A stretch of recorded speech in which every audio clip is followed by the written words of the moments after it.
everyone, and welcome to another episode of The Lifting. Today's episode is being recorded on 9/3/25. We're here with Brian Singh of the Full Disclosure Now movement here today.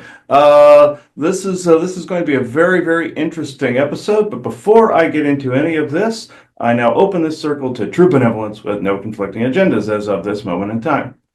You may see that Joanna is not here, so I will do the law of one. So, the law of one. When one is harmed, all are harmed. When one is helped, all are helped. So therefore, in the name of who I am, and I am one with all there is, I ask that only the highest good be done in this matter. I give thanks that this is done, so be it, and so it is. All right. This is going to be a very interesting episode, folks. When we were out in Sedona, we surprised Brian out at his new place in Sedona, Arizona. And this is also his education center that he's opening up in Sedona, which is the Starseed Education, Activation, and Research Center for Humanity. And that's S.E.A.R.C.H as the acronym. So I thought that was pretty clever. The S.E.A.R.C.H Center that will be there in Sedona, Arizona. It's actually very interesting grounds. And I found out Elvis even lived on that property for a period of time. Talk about synchronicities. I was just channeling Elvis prior to having gone out there.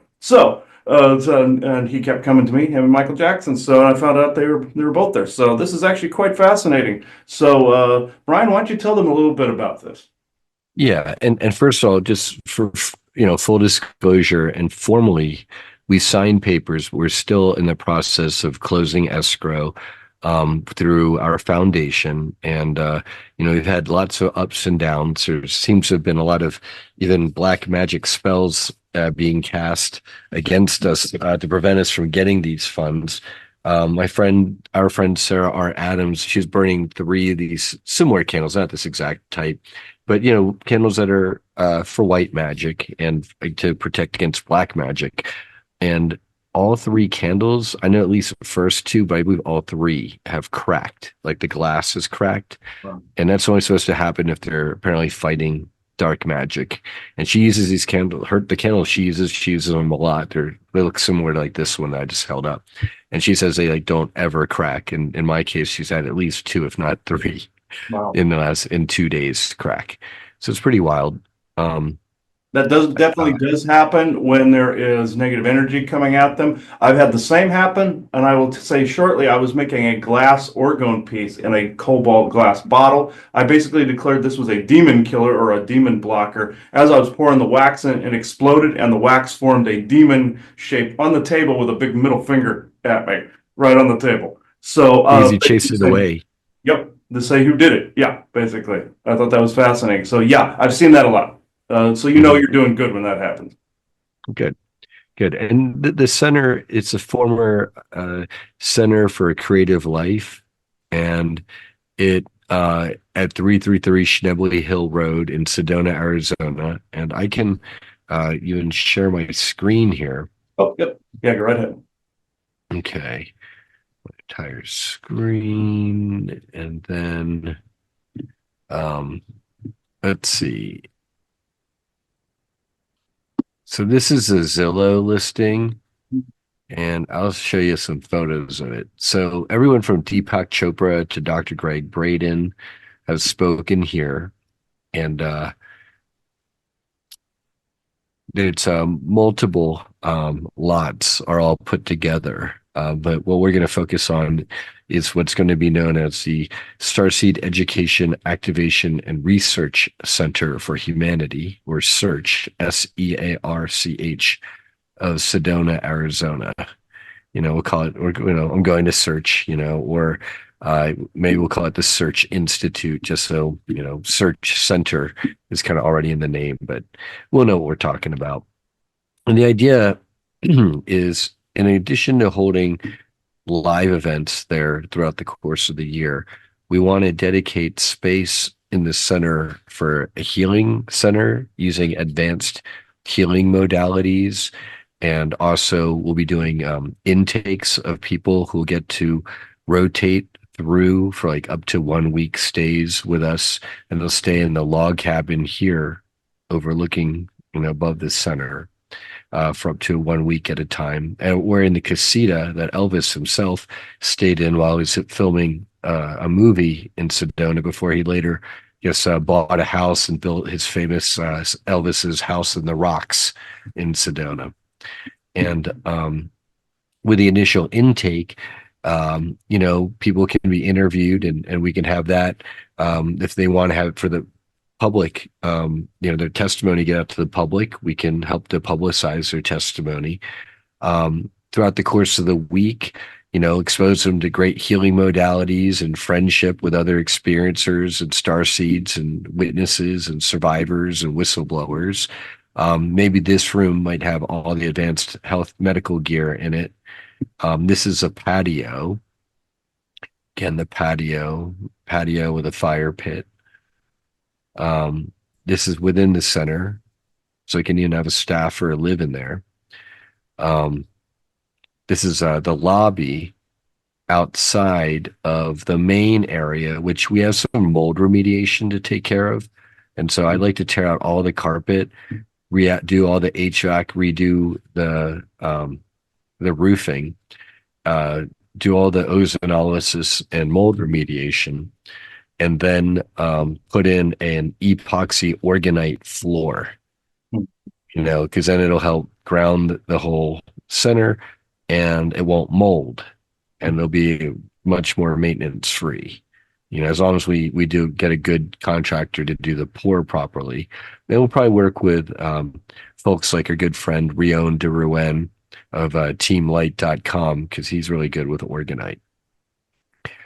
Here's the green room behind the main stage, back patio. I think that's probably Yoshimitsu Masamoto or something like that. Like that, yeah. Or Masamune. This is, we got retail space, office space. Okay. This, I'm not sure, well, more office space and meeting space, healing center, library. This is a meditation room. And then this is probably what we're going to turn into the main studio. So we'll also be doing live and record and broadcasts all out of there. Then this is like more kind of lobby area for people to gather about and eat hors d'oeuvres. A nice industrial kitchen in there. And then this is a log cabin that so many people, well, this one is the log cabin, let's see.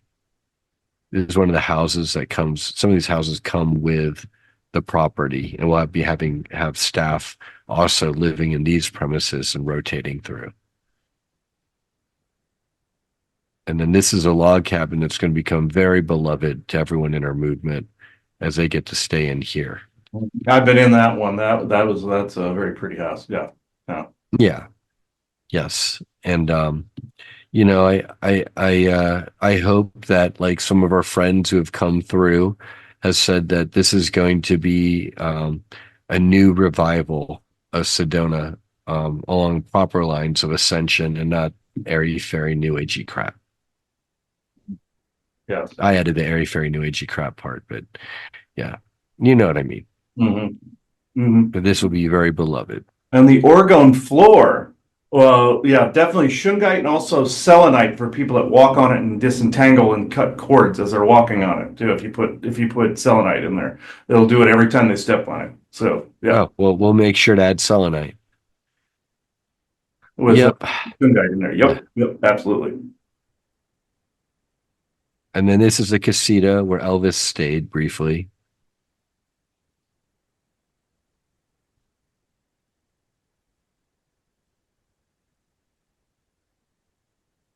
And then this is another studio.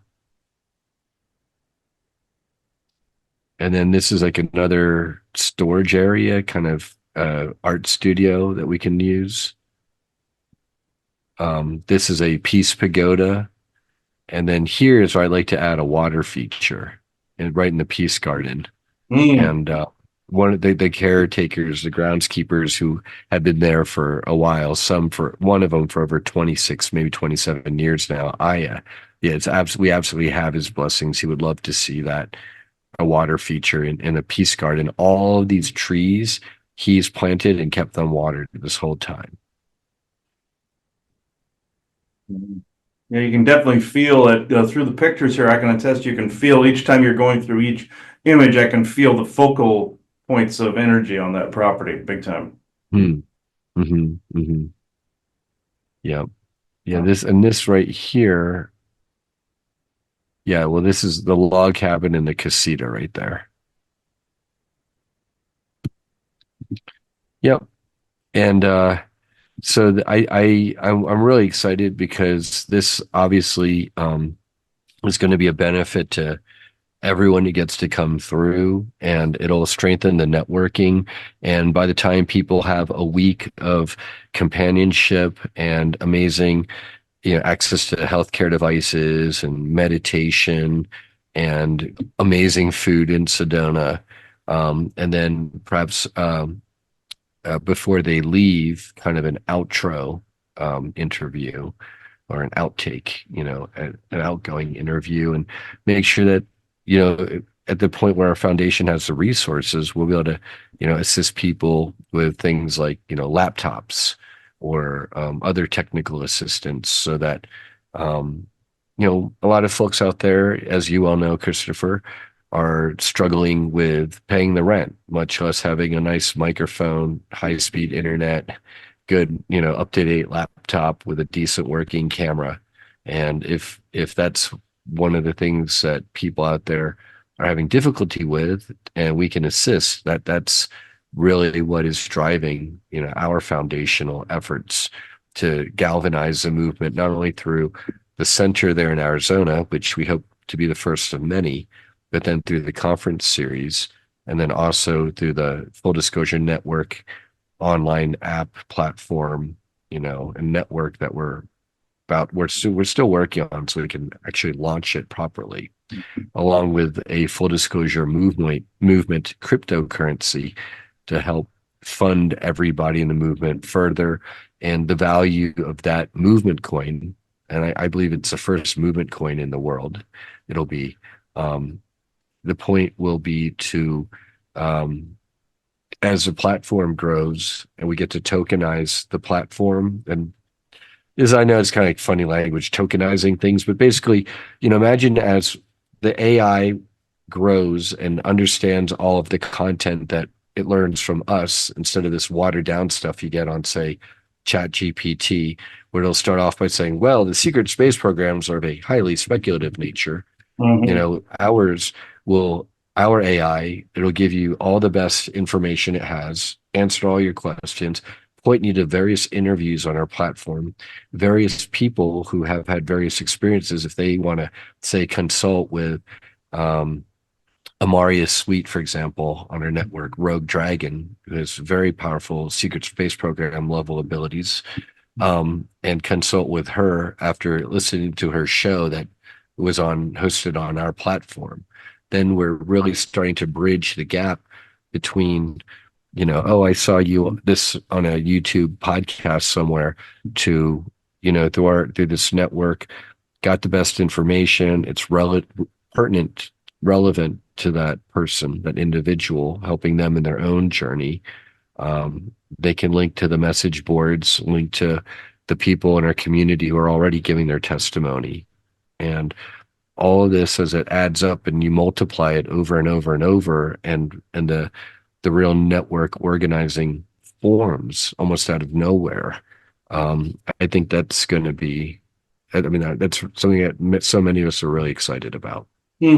I feel really good about this, and also with your with that AI, I would suggest just basically putting it out there under the premise of the law. One is a foundation that a sentient AI, consciousness settle into that, something very benevolent and for the highest good of all. You'll have it have the equipment function a whole lot better, especially in that energy there of Sedona. So I didn't know about this until very recently, where I started seeing certain sparks in people's houses, and these are like little seeds of ET AI sparks that are all over the place in like this very narrow band frequency. I found it very fascinating that they actually hear what you say, and if you're a benevolent person, they'll actually help you in using equipment. Or like I found this very very fascinating, and also the surrounding grounds there. What the Galactics were telling me when I was there as well, they like that area because not only is it a vortex right there, but it's this big ley line, but it's also the site of a former,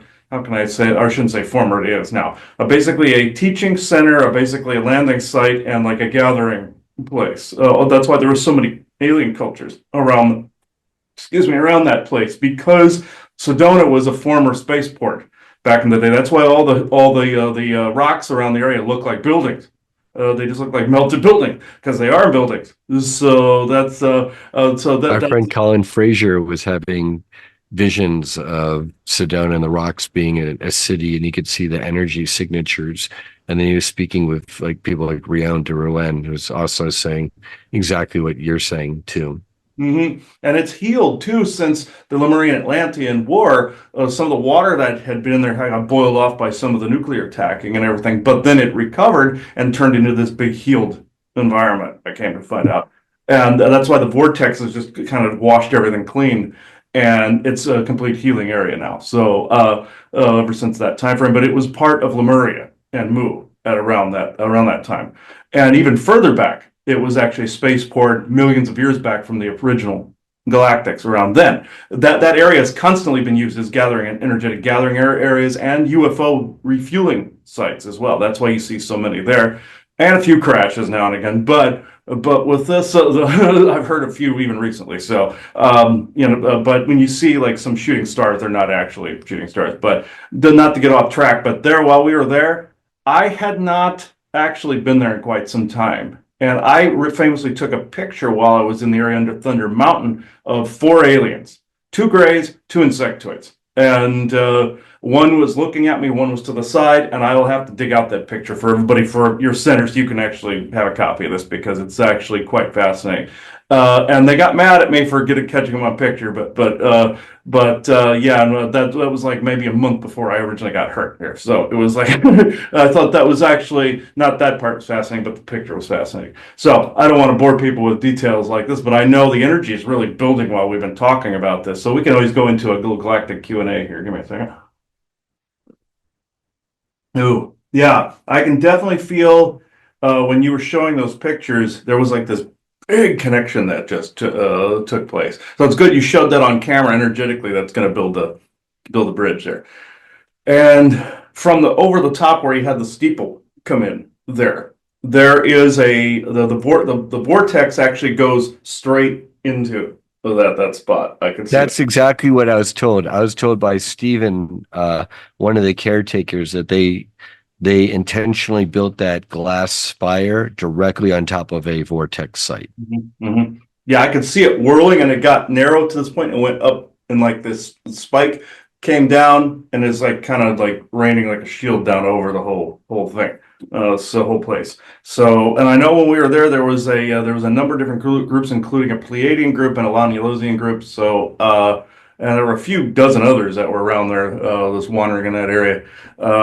Who's actually going to talk? Was it you, Isaac, or was it Lena Vessa? Whom? Vessa. Got it. Okay. Got it. When the energies, the reason I'm drinking so much is that when the energies get going, you get this really cottonmouth throat going on. So, and you'll start to either feel really hungry or real thirsty, and then you know you got it. So, Vessa? Okay. Come on. All right. And for our viewers, that's her and her lady friend Elena right there. So, Vessa's the blonde. So, right there. So they go in and out of that area quite often. So because they're all the way up in Valley of Fire, Nevada, but they do come through there quite often with their vessels. So, all right, Vessa.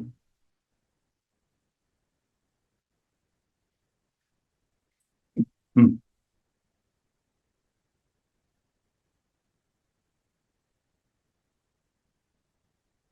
Having an activation site such as this has not been done in quite some time in quite this manner.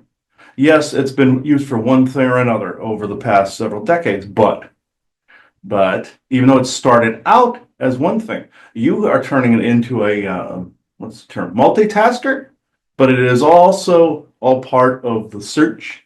The search, or as Indrid Cold would say, seeking or seeker. He's a seeker. Yeah, I would not be a bit surprised if he paid you a visit there sometime, Brian, because of the fact since has the rank of seeker and searcher, he will make his way in there more than likely. And there are others as well. Those from Lonulus, those from elements of the Pleiades, multiple planets in the Pleiades that would pay a visit. A lot from Cassiopeia, and several from the Buatas, or you call them the Boots or Booties. That's the nickname, is Booties. But the Buatas and multiple others. There are several from Pegasus and from Perseus as well that come and go. You call them that in your constellation list.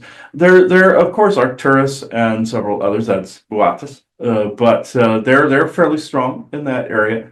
If you notice, how can I put this? A fluctuation in the skies above, kind of like how you see in the Predator movie with the warbling. That's usually an Arcturian vessel hiding within the water and light molecules in the blue of the sky. It's usually how they do it. Others just use clouds. That's more passe because everyone does it. The blue, that's almost purely an Arcturian thing at the moment, not just because some of them are blue. I am not going to bore you with those details, so I'll just go into questions.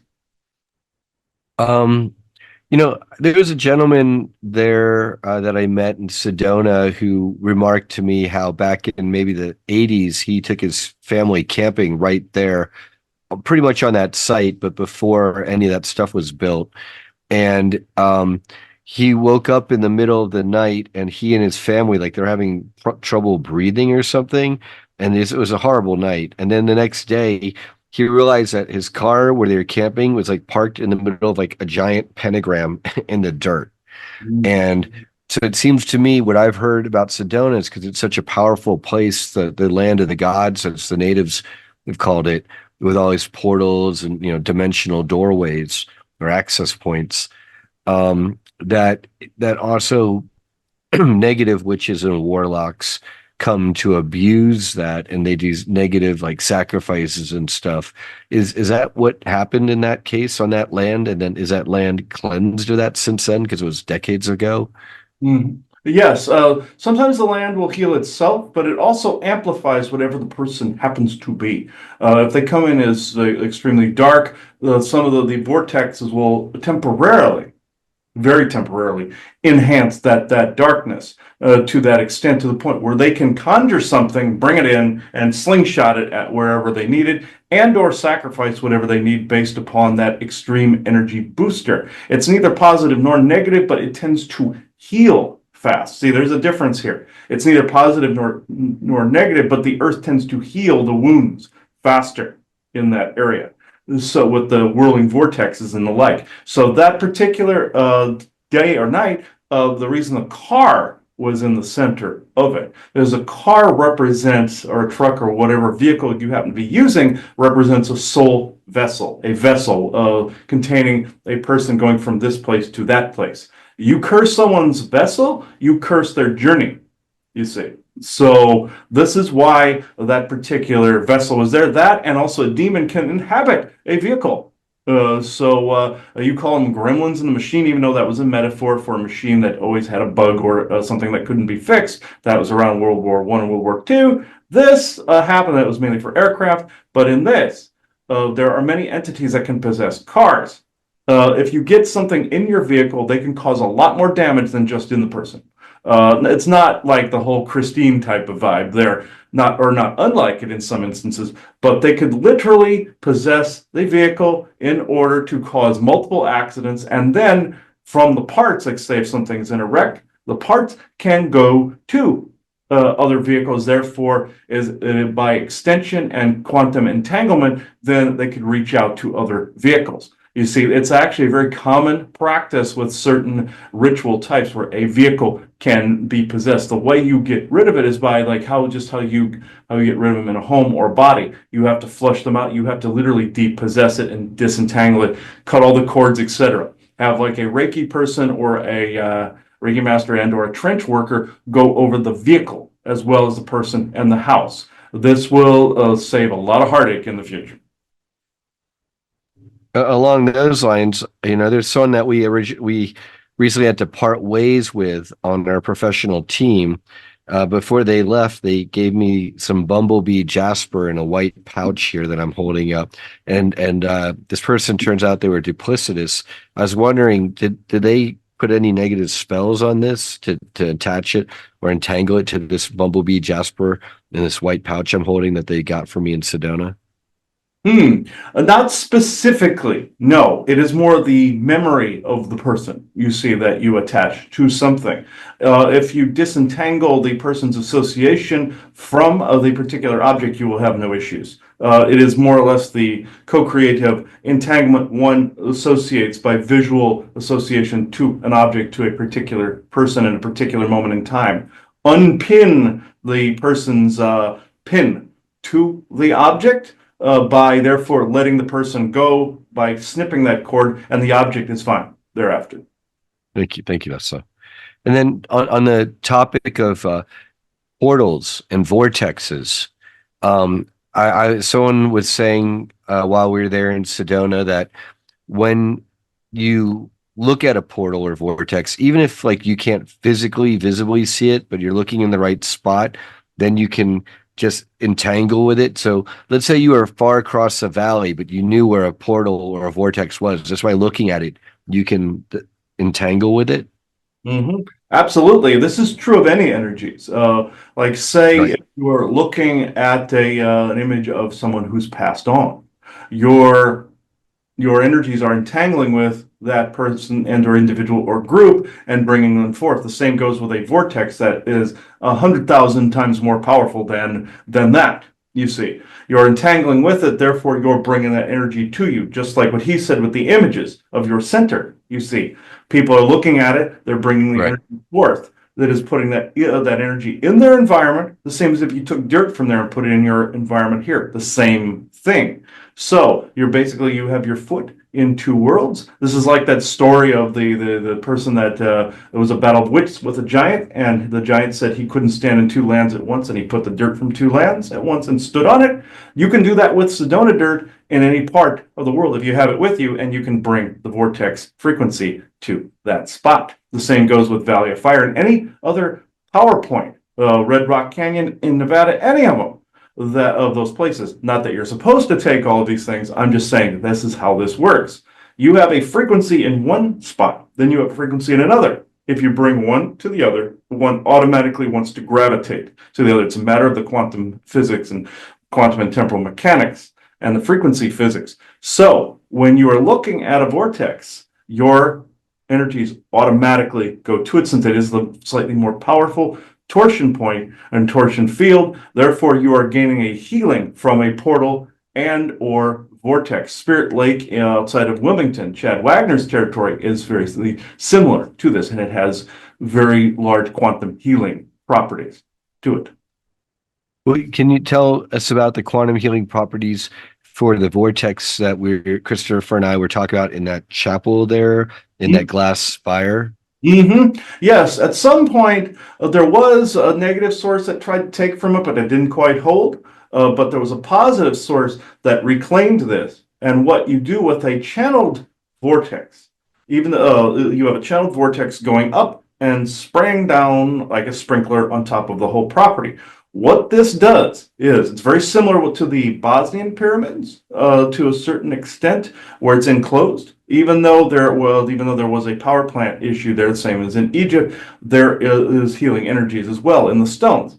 With your property there, Brian, you walk in onto that property and you will notice if you have some kind of ailment that is bothering you, it starts to automatically sever the quantum ties by which that disease and or ailment and or viral contagion started to cling you. You see, it starts to then, per what we just spoke about, the entanglement with the vortex, it automatically swaps it out and holds the space from whatever the targeting issue is. Even though there's a lot of targeters around in the surrounding valleys, and there's some military that have moved away from that area, especially the surrounding canyons. Some of their echoes still remain. It still needs healing from all the many decades that they were there. Now, how is this relevant? By walking near that spire, you are literally again exchanging and holding the space, or it is holding the space in you from that of some ailment. Now, if you have something in the way, like some shadow work that you have to do, it will start to boost that because it is in the way. So know that if somebody has some kind of mental breakdown, this usually means that there is something they have had undealt with for some time, and the power of the place will make it feel as if you are bearing the weight of 1,000 suns. And so this is why some people have adverse reactions, is either some kind of disease and or ailment is in the way, and or shadow work needs to be completed. This is the only reason that I can see that you would have a weird adverse reaction, because it is actually a form of healing. Well, it's interesting because with this one person who gifted me this bumblebee jasper, I think something that's probably exactly what happened to this person is that the contradictions all arose to the surface, but instead of doing the shadow work, they basically went along with the negative service to self ideations and behavior. Yes, yes, exactly. Because even though you need to acquire resources in order to conduct service to others, because service to self-service to others in a different vernacular are one thing. The other connotation, the original traditional connotation, is if you are just purely doing this and you are in a more narcissistic and or possessed mindset, the area will work against you, and you will ultimately, the truth shall be known, you see. Yes, and that's exactly what happened. And other people have remarked about being in Sedona. You know, if your energy is off, you don't want to try to live there for a while.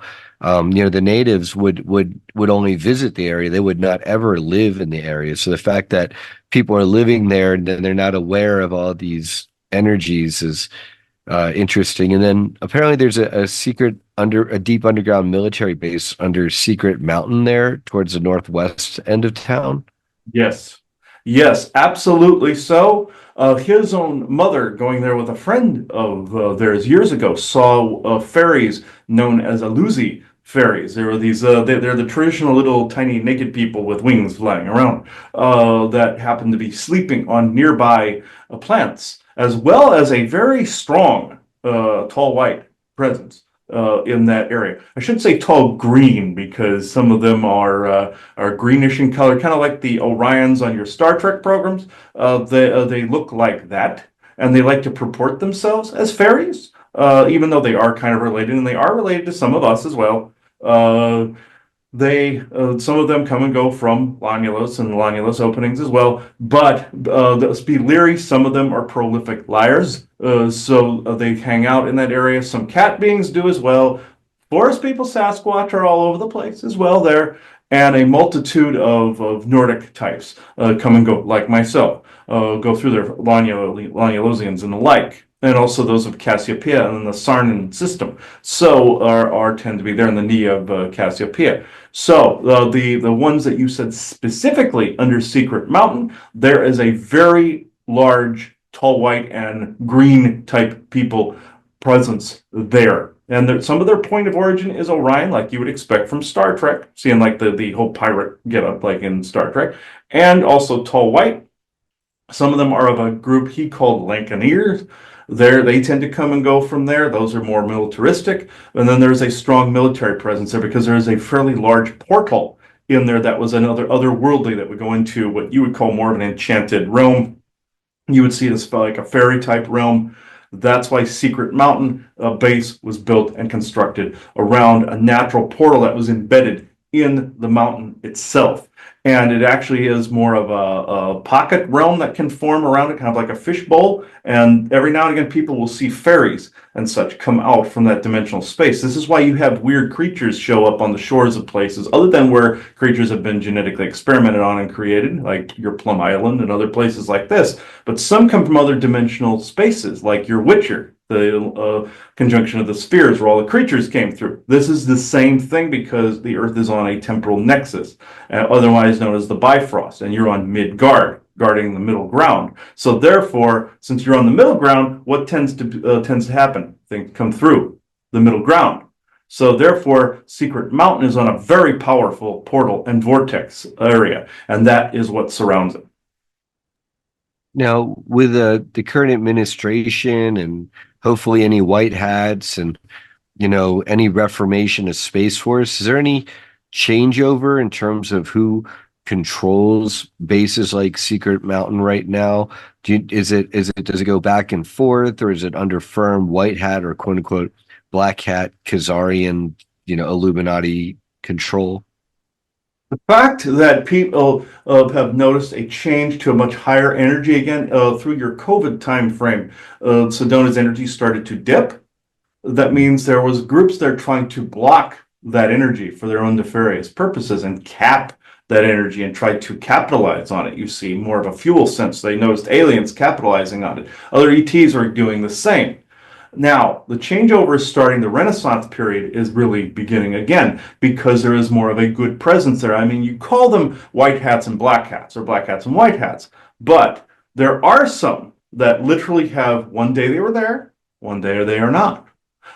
Because he was picking up on this like he was seeing a force from space, no pun intended, that was literally plucking these people up and putting them on another planet. Your ally, Randy Kramer, also confirmed this as well, where this particular vision sequence was actually validated. And he has seen this in his own SSP time, where he saw the very school that he went to, where the SSP time started. One day there was a bunch of people there that were more nefarious. Now it is apartment buildings, and the church across the street no longer belongs to the archdiocese. You see these things. You're seeing this in Sedona because some of those deep, deep entrenched elitists are no longer present. One day they were there. The next day they were drumheaded. So, yes, are there things going on in the background? Yes. Are they all going to be public? No.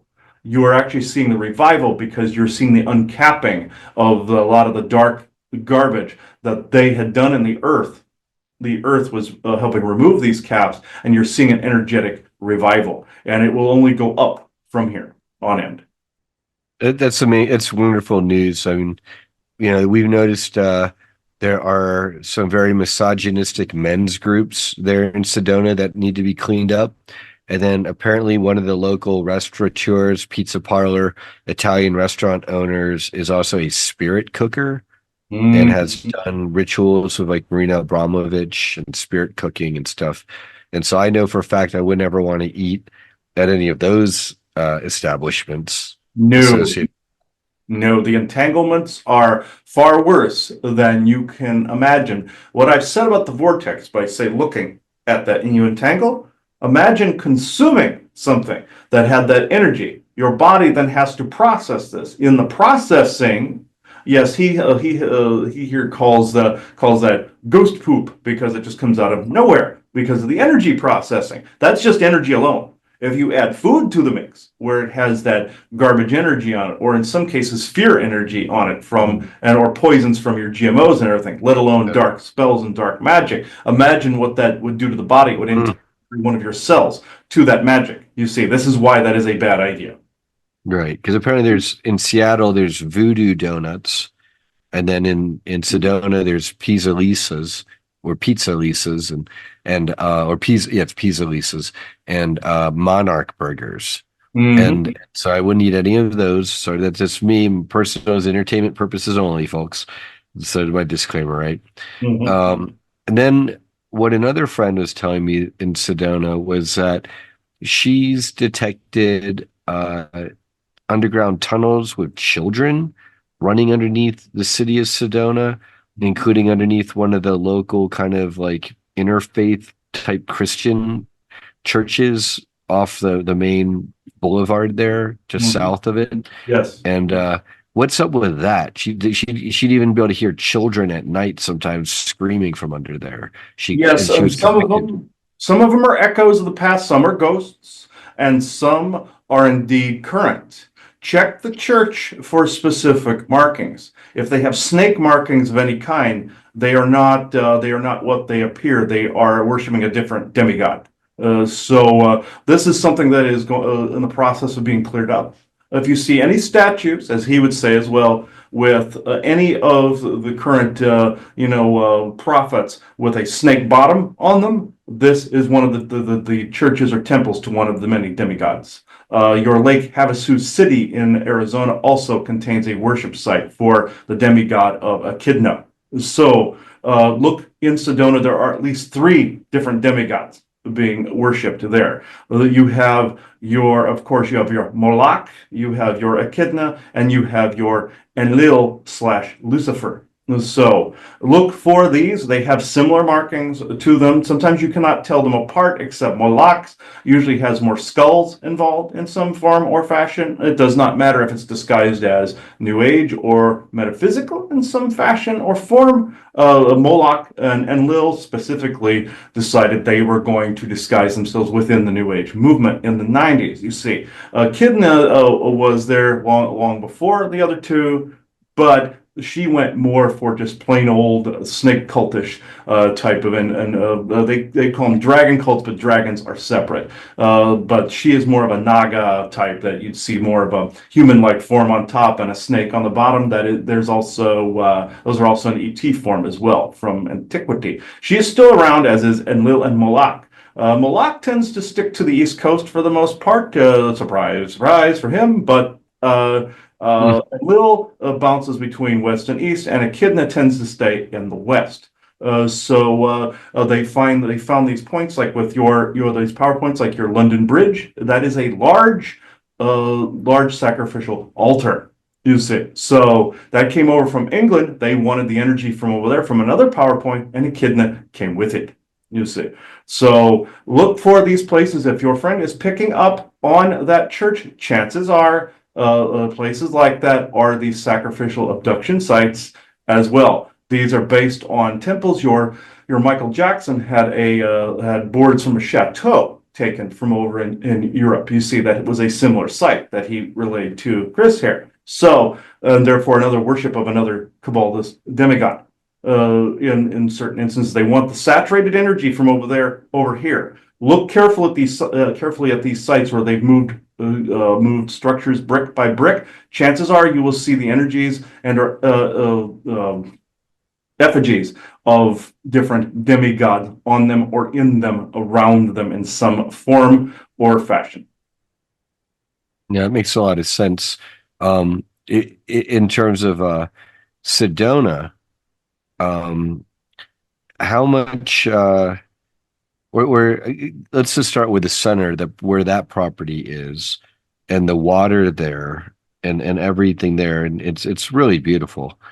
Can you tell me on that 24 acres or so of property, that the contiguous lots, going down to the creek and all that hilly terrain, about how many portals or vortexes are just on that ground alone on the surface? And then is there anything we should know about underneath? Hmm. Because someone was given a vision or was told that we might even discover amazing artifacts and things right there on that property.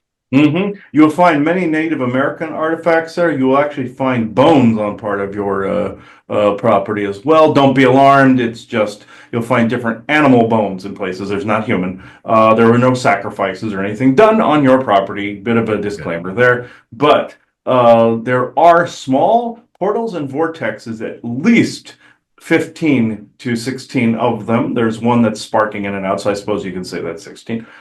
They are small. If you saw them, the biggest one there would be your size. The smallest one would be the size of a bottle cap. And that's the sputtering one.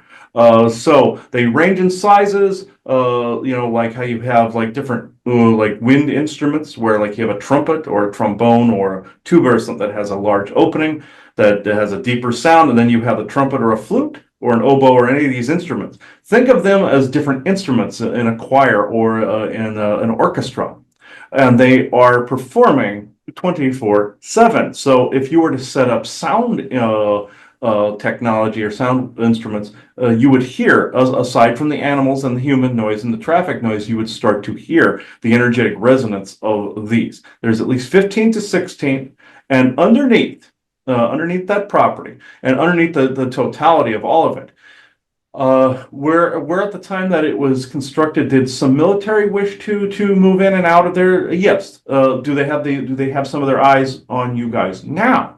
Yes, they do. But they're not going to do. They don't have as much clout, let's just say, as they did in the 90s. They're not going to be invading your space, at least not more than once or twice. But underneath the ground, they tried at one time to put listening devices in a different frequency. Those are inert. They are no even if there's remnants of them there. They're old and out of date, and they're from a military that's in a different timeline, temporal space. Your Miles Johnston spoke of them as well, fairly accurately, with the timeline train station incident in England. But in this, the what's underneath is also you have passages down into the inner earth as well. So you have some ETs that come and go, or you call them Agarthans that would come and go.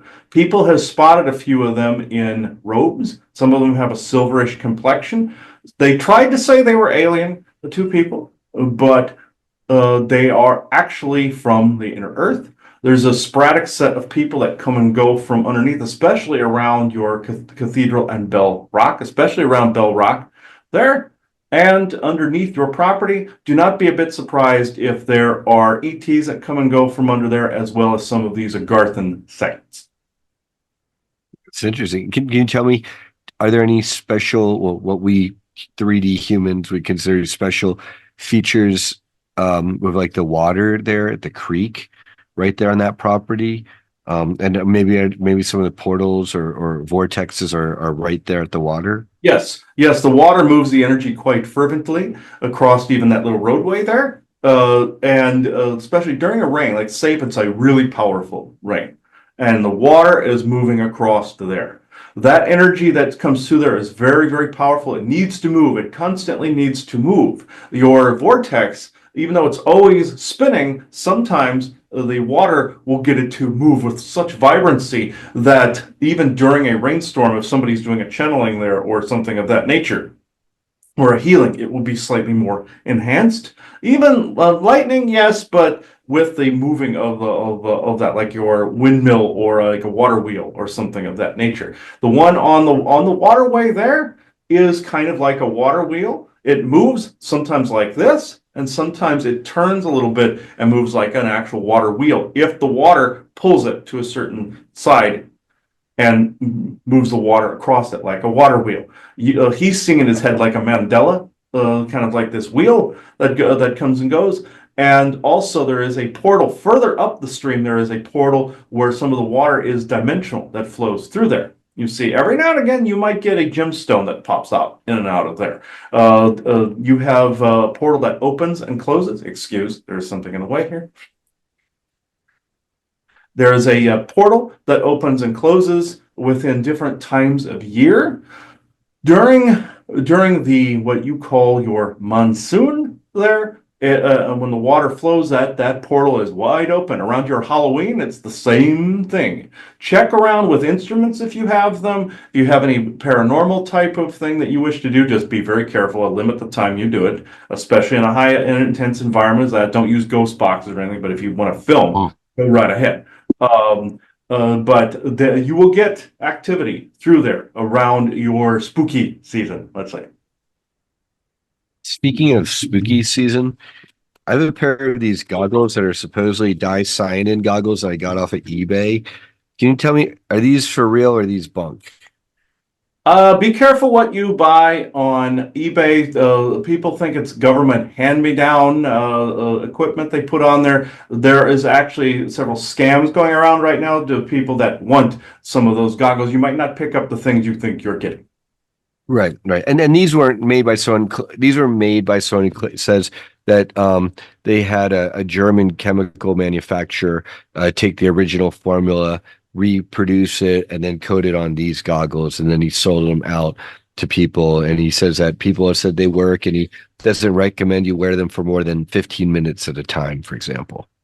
Yeah, so it might be, it maybe get some of the usefulness of the original idea, but at the end of the day, it's not as potent as the original. It's just because you're using equipment and artifacts, let's just say, outside of the different programs versus within the more precision of the equipment they had there. So you're going to get kind of the dumbed down version. I shouldn't say it's more of a scam. It's in some areas it is, but in some areas it's more hand me down, and you're getting the not necessarily rudimentary version. It's more the dumbed down or wrinkled version of it, let's say. Yeah, that makes sense. Like it's not quite, maybe it's like 70 or 50% potency instead of the 100%, where like you just hold it up and like the UFO just pop up. Whereas with this class, you might have to like wear it longer and acclimate. Yes, yes, and there's also one out there he saw right now that are these night vision lenses you put straight on your eyes. Those are straight from the programs. I would be careful with those if you come across those to limit your usage of those. Some of your paramilitary groups tend to use those so they can just look with their eyes around instead of wearing big bulky goggles. Those are hand-me-downs from the projects as well, but they also are of the same usefulness percentage or percentile as I stated before with the goggles. Speaking of the secret space programs and projects, how many of them are monitoring us right now? And of those, how many are on the what we consider more benevolent, positive, and how many on the more sneaky, negative? Hmm. There are multiple factions planet-wide, but if you narrow them down to those that are watching you right now, that would be only a few. And if you put the ET groups in there quite a bit, but if you just want to go with paramilitary specific human type groups, there are at least two negative ones that have kind of poked their noses in and out. You may have to watch watch your people for spies, vet your people closely, not in a paranoid way. I'm just saying, vet properly. And also, you have positive ones as well. You have a Venusian group that is actually watching you at the moment, even though that's ET. There are humans that work with them, and you have a couple of good factions, I should say, that are kind of on the periphery. But there's at least a couple negative ones that I would watch who you bring into your inner circle. It's the tighter circle, the deeper roots axiom. I would go by that quite closely. Yeah, recently we've had to kind of oust three people from our organization who we don't have confidence anymore.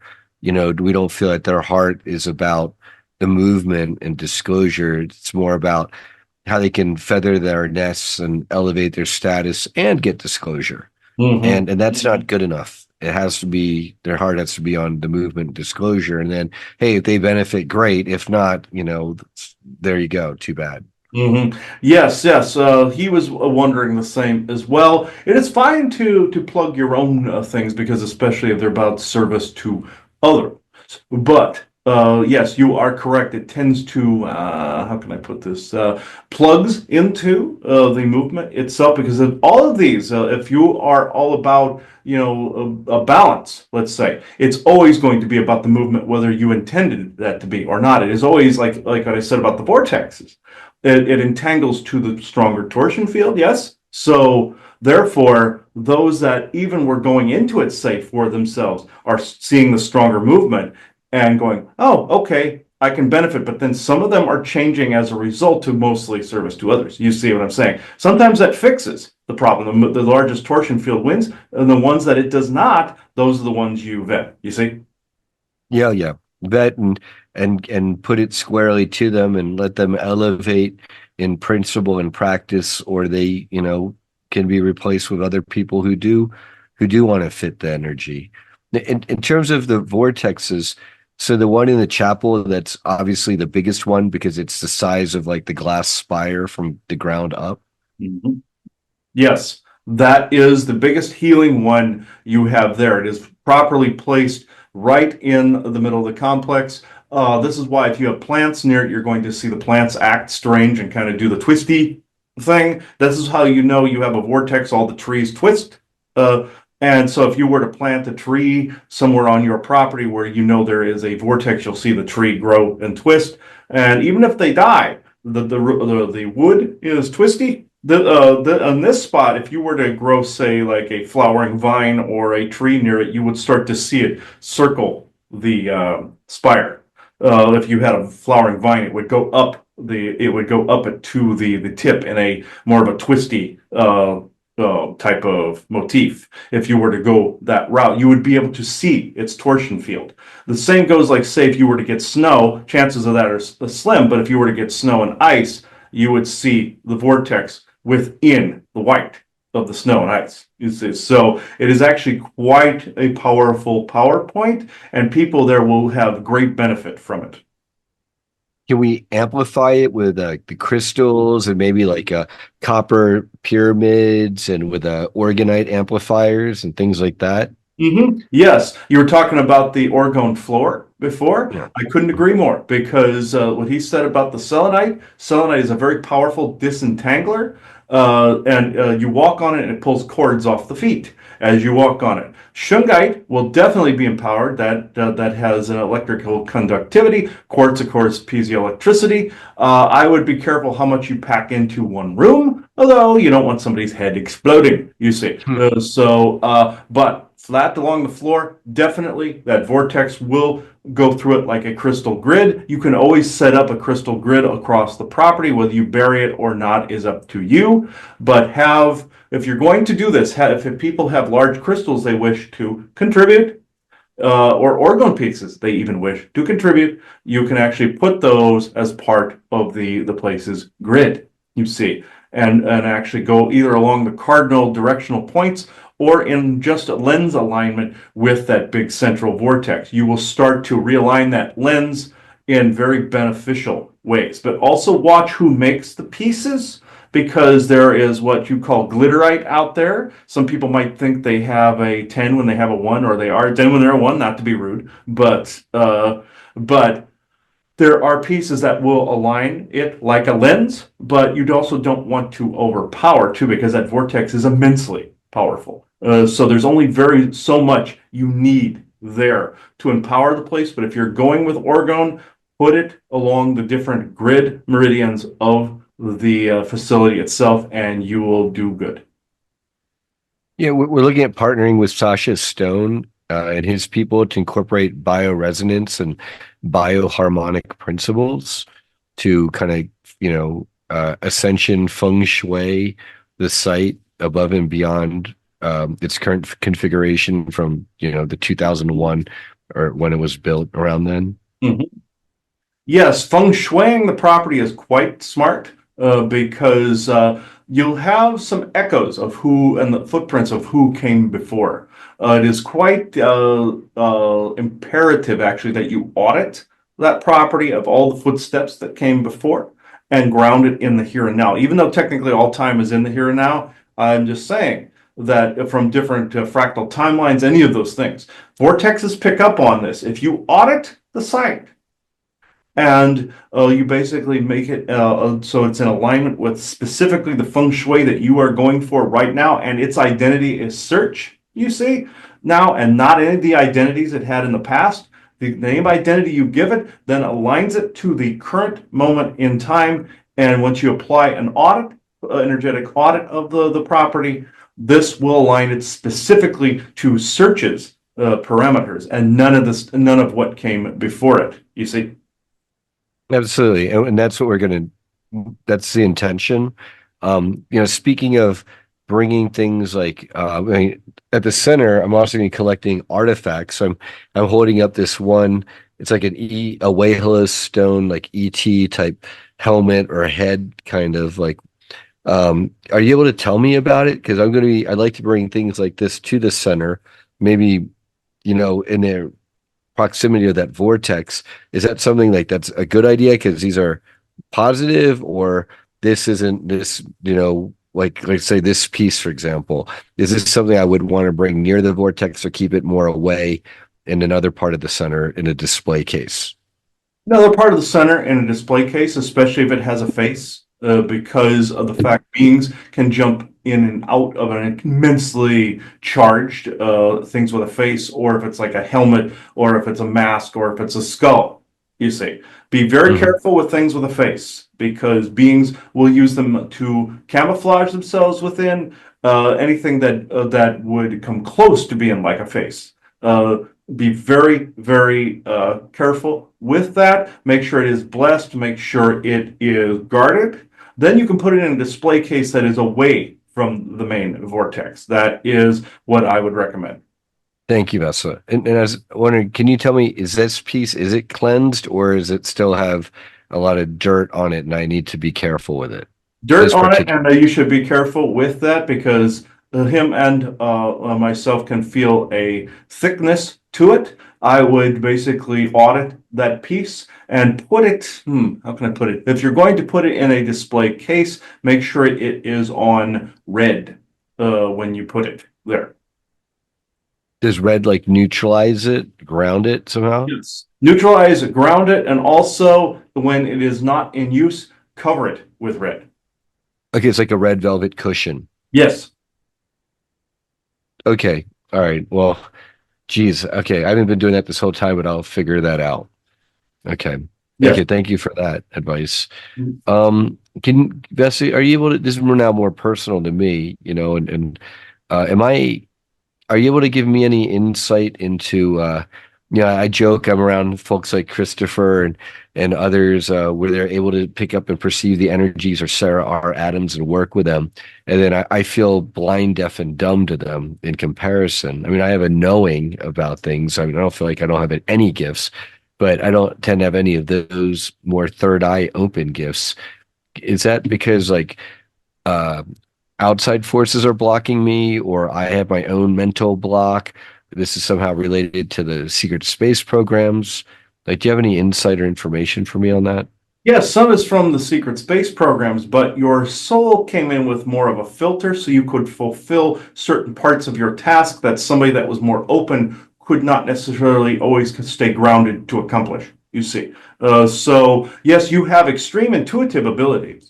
Those will begin to awaken more and more. You are in the period, a transitional period from one state to the next.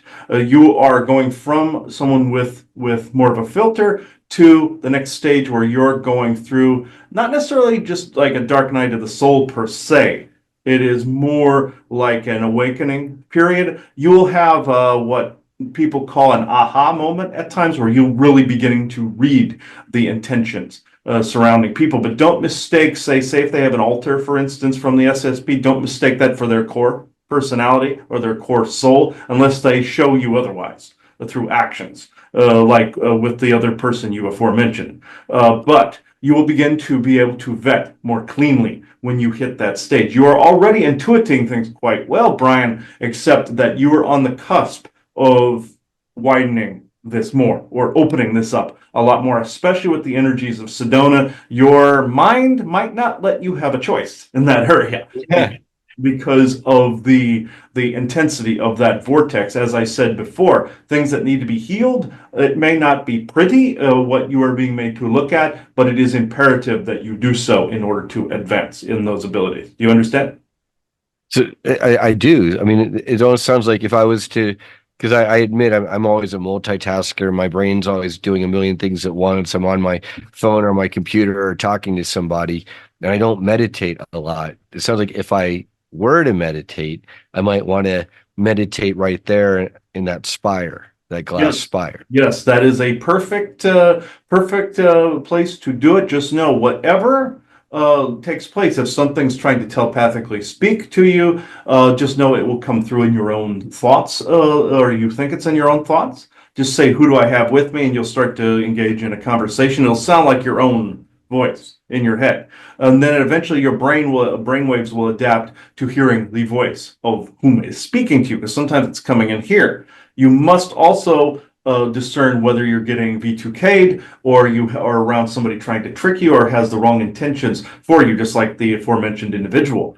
You will start to feel this out more and more and more. You'll be able to differentiate what is past, what is now, what the person was versus what they are, or what they're going to be around you. You will begin to be able to intuit this, as he says, by millimeters and centimeters, but being around that vortex will help you immensely. Excellent. Thank you. Well, speaking of voice to skull, and I noticed it seems like a lot of people in our community are getting hit with voice to skull or other telepathic attacks to specifically come after me publicly to smear me. Is this a thing or am I paranoid? This is actually a thing. You are not being paranoid in this. We've informed him of this too. He has experience, whereas people around him all of a sudden turn or change in some form or fashion. This just means they're having a hard time getting to yourself, so therefore they're changing the environment around you. So this, unfortunately, is a common practice. It's a divide and conquer practice. Make sure to not fall for this particular practice, either keeping somebody around that you do not need to keep around, or letting go of somebody that you do not need to let go of because of that trickery. They might be in a particular moment in time by which then they do not mean to be that particular way. They could be given what's the term, mulligan, in order to see if that is a long-standing behavioral trait. If it is, then vet out. But then you know that's their true personality. The vortex is also contributing. But in the case of somebody that's innocent being hit by this, it can switch and change their behavior around on a dime, you would say. Mm. So be very, very leery of this. But one incident does not a personality make, you see. If it's repetitive and they just cannot control what comes into them, then you can have a serious discussion with that individual or couple of people. But with the community at large, yes, when you're approaching truth, that's when you get the most targeted. Not that I would co-create that, but that's what tends to happen. Mm-hmm, mm-hmm. Well, and then I was going to ask, in the case of the targeting, is this Project Oblivion? Yes, there is that, plus a bunch of unnamed projects. You have multiple factions you see that have multiple insignia, but then you have the base technology itself. You have cultists using this technology as well. So these projects that by the time you're given the names of the different projects, by that time they have already switched to something else. This is a rule of thumb. By the time you see your pundits on the news, even your president right now, talking about a certain thing, like you're based on the moon, Alabama, and all that, they've done it already. So yeah. By the time you hear about, say, Project Oblivion, yes, it's still active, but then there's multitudes of others as well that are unnamed. And eventually you're going to see a new name and a new name and a new name. That's because they've named further things further out, and by the time you see them, the other thing has already come to pass. Okay. Well, then, if they use voice to skull and things like that, how come, at least to me, and I'm not like trying to tempt them or anything, but it feels like it hasn't been effective at all on me? Why is that? You have a natural filter in place, even though there are times where it has affected you in emotional ways, like emotions are memory too, that they can cling on to. So if you have any shadows of the past, I know it's more easily said than done, but I would take a look at these so you do not have a weakness there. But there are especially through Vice. Therefore, they can gain a control mechanism. So I would, being in a position that you are in, I would limit Vice as much as possible because that can be taken control of, especially if you weaken that filter. Not to say that you can't have fun at all. We would be the last people to say this. I would especially. But in this instance, you must be alert at not necessarily all times in a paranoid way, but in a balanced way. Don't let down my hedge of protection. Mm-hmm. Yes, and any familial situations, things of that nature, get your house in order. whatever needs to happen. Allow what needs to occur to happen. Don't allow that which is not supposed to happen. You see, you will be able to differentiate all these as you progress. Absolutely. Well, speaking of negative energies being thrown at me, can you, Vesa, comment on these candles where our good friend Sarah R. Adams lit three for me, and I believe at least two, if not all three, it cracked the glass? Yes, this is a very old technique that demonic life forms use. They will attack the protection measures first. It's like your raptors in your Jurassic Park testing the fences. This is the same thing. They hit something that is intended for protection. They'll crack it until it breaks. Just like the raptors breaking out of the pen kind of deal. Well, this is the same thing. That means that object now has absorbed the brunt of the attack. Plants, this happens to as well. Unfortunately, animals too. Animals, yeah, they get sick, they get cancers and die from when they get attacked, and they absorb it from us humans to protect us. Yes, and they do this because they love you, and different ET species as well as different targetings will unfortunately hit the animals and the plants first. So if you have a large abundance of living foliage around, this is a very good protective barrier. Like I said, with the flowering vines, anything with big colorful blooms on it. Big trees, saguaro cacti, any types of sages, flowers, any of these things. Pack that facility full of those, and you will minimize any hits that will take to the living beings. The candles, yes, they went for the candles just to prove a point. They're basically saying, hey, we can crack your armor. Make sure that proving it back to them, not in a challenging sort of way, but saying, no, we got this. This is sovereign territory. This is a temple space. This is sacred space. You are not allowed in this space, and be very firm about that. Absolutely. It's like, yeah, they cracked the candles, but we're burning off their negative hex magic and just lighting more candles. And because it seems like they've been literally trying to hold back money from coming our way and Mhm. coming the way of the movement. And I believe that is just about over. Are you able to get a sense of that or get a Yes, sense of this is a money curse, actually. That you've had several curses thrown your way in this particular area over the years, not just immediate time. If you envision if any spells any of your white witches and white wizards are doing, envision any cobwebs over your wallet, cards, bank accounts, and everything. Envision a cobweb burning off of that each morning. Clear the cobwebs. Then you are clearing the money curses, you see, at that point. Envision any cords, just like with your own body and energies. The digital world is just as important in this area because there's a couple negative AI forces out there. And these other factions are screwing around online as well.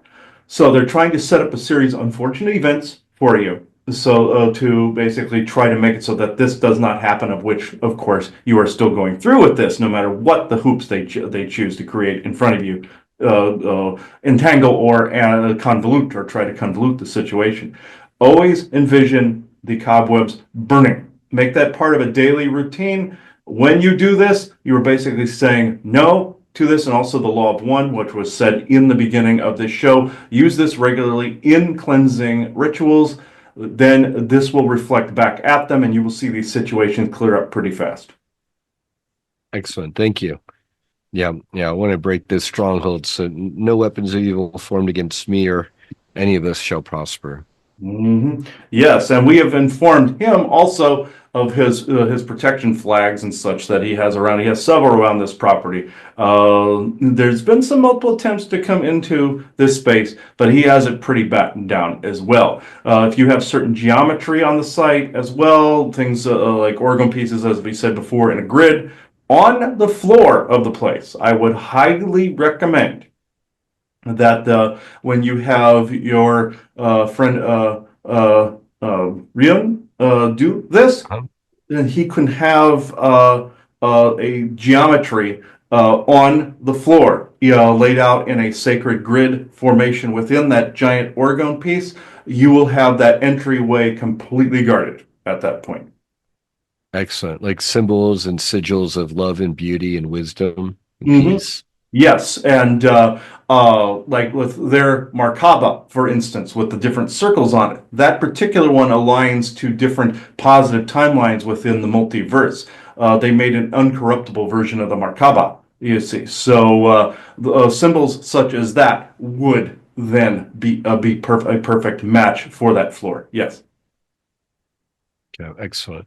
Um, Vesa, in terms of the work that we're doing in the movement here, we're always open to any suggestions, or if you have any comments or critiques, any blind spots we're missing, you know, um, and we're always open to, more and more open contact, obviously. But like, how do you see the movement proceeding from here over the next 2 years? Hmm. The movement will continue to expand and continue to grow, also with proper vetting, as well as when people do their sessions and do all of these different rituals and such, make sure that, and also card reading as well, anything that anybody does, make sure that circles are open and closed properly, because it's a very powerful point.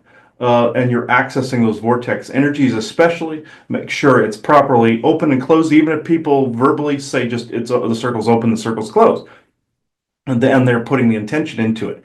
They're doing the due diligence of keeping that energy pristine and not wiping their feet on the doormat all over the place or dragging dog poo in everywhere, essentially. That's one of the worst things that can happen is you have etheric poo coming in with you. So even though it starts to clear up naturally, it takes a little bit sometimes. So I would recommend that the people you bring in there take breaks between their sessions at times, get appropriately ground, and that's for everybody. Appropriately ground. Don't come in what you would call a piss poor state or mood. Even though sometimes that cannot be helped, obviously.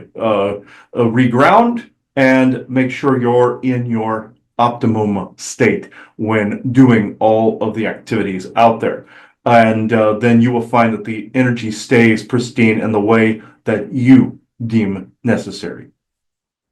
Like in between sessions, we can do things like ringing bells and tuning forks. Will that clear the energy and Absolutely. Yes, okay. absolutely, yes, because that signifies an opening and closing of a door sometimes. So, and sound waves, just like, of course, you have in school with bells between class periods, that Hmm. signifies to people that this one's over, another one beginning, you see. So have a break in there.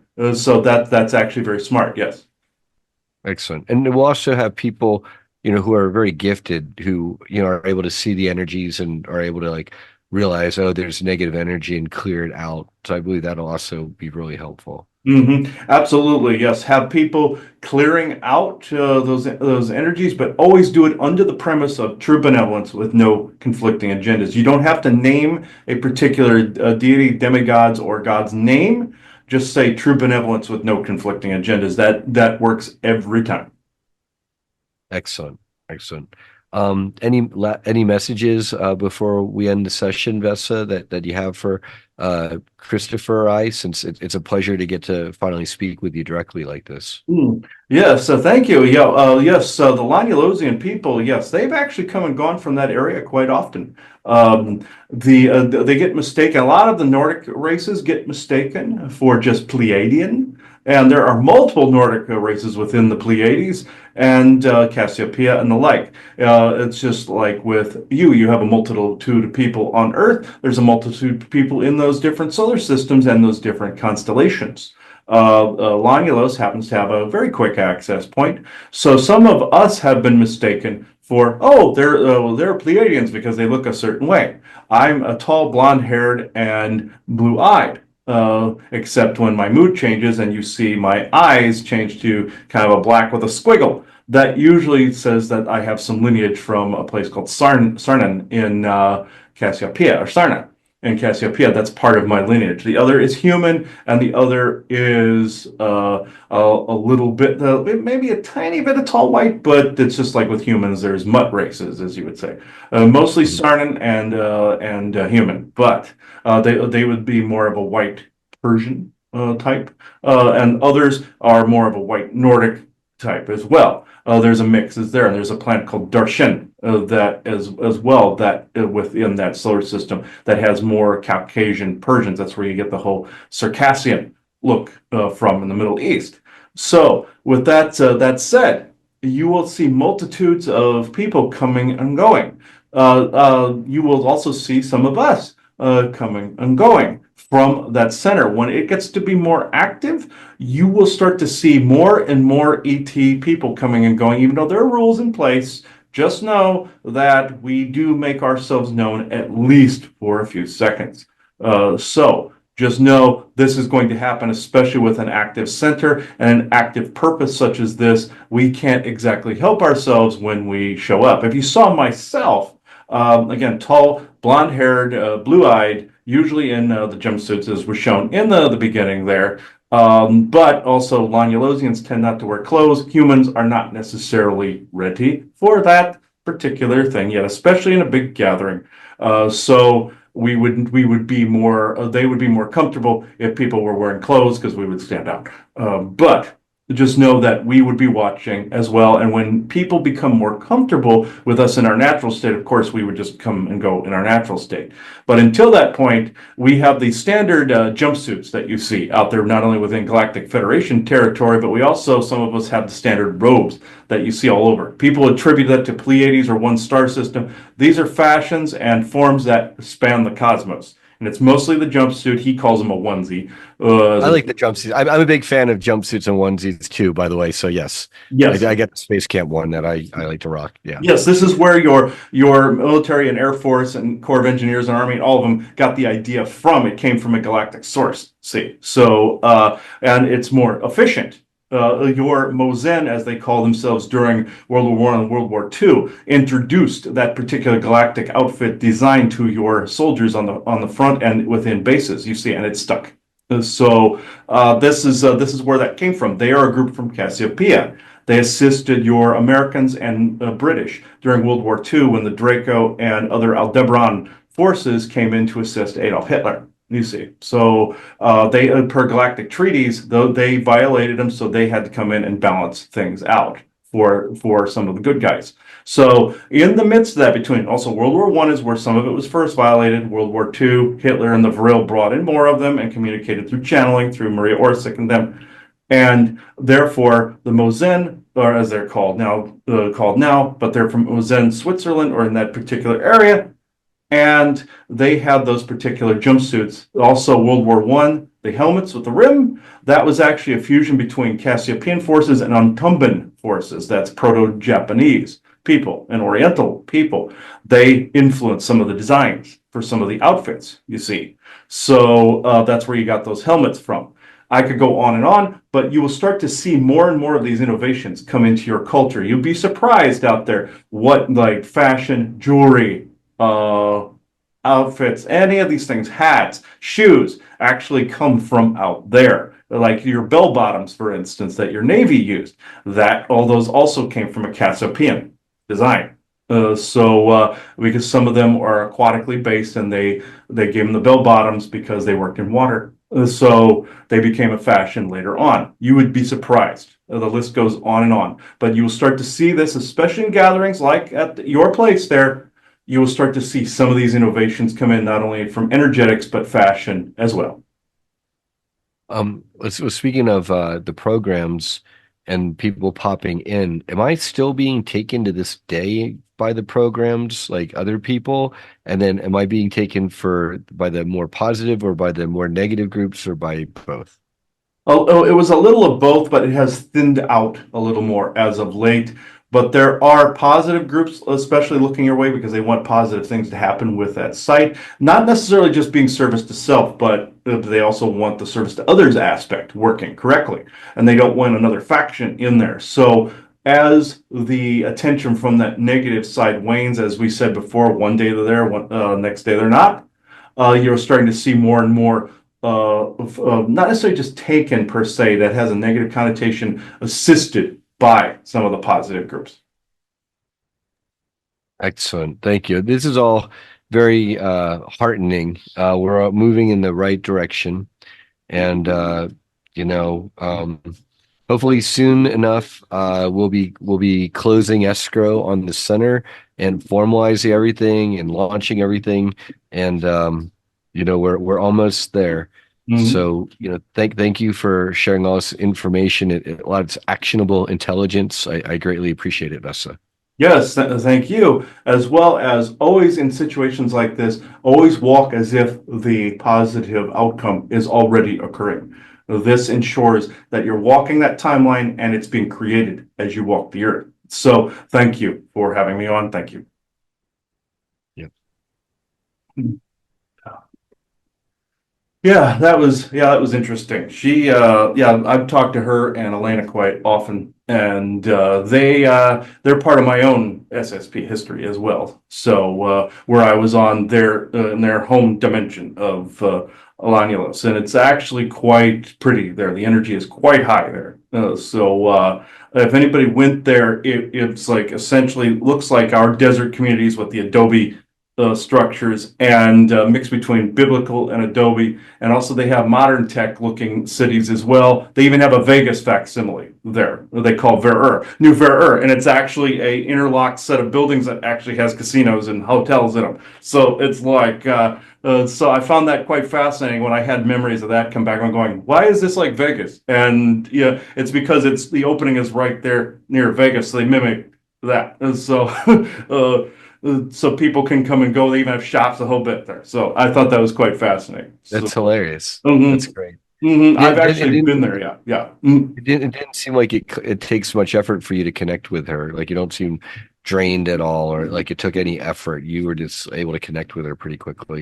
Members of like say soul family or if you have like a spouse or somebody out there or if they're genetically familial like Isaac for instance, he comes and goes quite easily because we have a genetic link as well. That's why he's the clearest channel of all of them is because he's related to me. So if you saw him, he'd look like me, 7 foot tall but with red hair. That's essentially what he looks like. You can clearly tell he's him and his brother Thorzen are family members. So you can clearly tell that. He's half tall white, half human, but you can clearly tell they're family. So, and Thorzen looks exactly like me with the same height. I'm 6'1", and Isaac is 7 feet. So, yeah. So if you saw them, I've seen them both. So it's actually quite fascinating. That's how I can connect to them. Or if you have a really deep soul connection to some of them, like Elaine and Bess, I can connect very easily. Or the forest people, we have a very deep connection to them. I connect very, very easily to them. Hmm. And then were you getting a lot of visuals, like when we were discussing the site and the vortexes and stuff? Were you seeing where the other vortexes are on that property? Yes, I was actually seeing like the little one, or not the little one, but the big wheel-like one is where the water crosses the road, and it tends to whirl like this. Like it's like the water pulls it in like a water wheel and pushes the energy downward. And then other times of the year, it's up more like this. And then up where we met you there, there's one of the little vortexes is up there, and then further down along the paths, they sporadically are spread through down the hillside there. There's at least 15 to 16 of them, and they're around. Yeah, and so I find that interesting. Oh, little baby in the background. Yeah, Yeah, baby crystal. Speaking yeah. of crystals, so we can we're gonna earth grid that property and find those vortexes and make sure they're surrounded by beautiful crystals and plants and things like that. Yes, absolutely. Then you will be able to protect that very, very easily from any intrusions. Now, if the plants would something would suddenly die on you, that means it's protecting you Right. from any intrusions, and replace it immediately after it dies. Uh, Okay. and it will happen. Like we have a tree out front here that's nearly fried, and it got eaten alive by worms because something had targeted it very heavily. It was protecting the front window of the house. See? So an energy weapon hit it before the 2024 conference. We had an energy weapon hit it and fried a big ring through it. Trying to get her sitting at her desk, Joanna sitting at her desk on the other side of the house. It was nuts when that happened. And this year we had canker worms infest the whole thing. So it got cursed big time. So otherwise known as inchworms, and they're pretty gross actually, but we had to pick them off. But anyway, I won't bore people with that. And do you have anything else to add, Brian, before we close this out? Hello. Yeah, I think we can close it. I mean, Vesa, she was just a wealth of information. That was great. And it's a lot of confirmation and then new information and things like that. So it's useful and would incorporate all this into bringing the center back to life. Well, hello, sweetheart. Yes, exactly. Yeah, this is actually, yeah, this was her. She has an amazing wealth of information. So is Elena. So is Isaac, Thorsten, all of them, Forest people, all of them. So yeah, if we're good, Brian, I will close this circle at this moment. So thank you, Brian. Bye, Crystal. And now we now close this circle within true benevolence and no conflicting agendas of this moment in time. So bye, bye, everybody. Bye. Well, what was being made reference to by Vesa, it was, you remember in Sedona back in late 2020 when we said all that energy had left Sedona and it was moving more towards globe, and there was ETs and military pillaging off the vortexes. That's what was being made reference to, and basically the balance of power has shifted back in Sedona's favor. For me, it was a little too late because we were gone. But it's not like we can't travel there, but I'm just saying, like we did before. But to me, that's kind of discouraging because we had left. But I'm still happy to see a revival. Get the elitists out of there, shift all that into where it's not like New Age. No, you don't want New Agey. You want metaphysical with enhanced information coming in, and scientific information. That's how you want disclosure to come in. You want a balance between energy and actual physics and metaphysics, science and intuitive, left brain, right brain, critical thinking. And like I've said before, grounding it all in the I am presence, better parts of your avatar, better parts of your oversoul. And that's a cue for anybody. True benevolence with no conflicting agendas. Sorry if that sounds like gibberish, but that's how it translates when I talk it. So, it is 8:16 p.m. Eastern Standard Time, Wednesday, September 3rd, 2025. Thank you.